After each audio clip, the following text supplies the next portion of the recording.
To get started, you want to match up the ends of your cords, and then you want to pull a little bit out so that you can make your tie-on end when you're finished. And then you just want to tie a temporary knot, like that. So next you want to attach your cords to your board.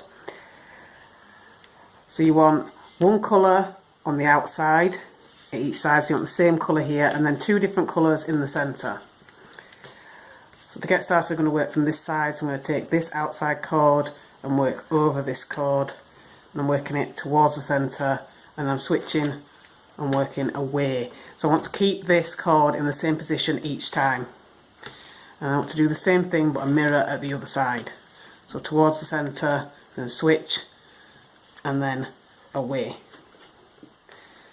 And then I want to take the two cords in the centre, and I'm always going to be working this side over this side, and then switching position each time. So I'm just working from left to right each time. And then I just want to go back and do the same thing again. So it's towards the centre, switch, and away from the centre. And the same thing at the other side, towards the centre, switch, and away from the centre. And then doing the same knot as I did before in the centre, but this time with a different colour, just knotting from left to right.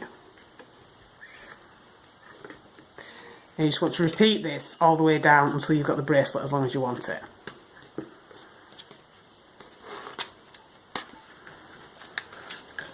So once you've got the bracelet as long as you want it, you just want to fasten off your ends. So I'm going to do braided tie-on ends at each end here. So you want to take your two cords in the centre and then the ones at the outside and just do a regular three-stranded braid. And you want to do this at both sides.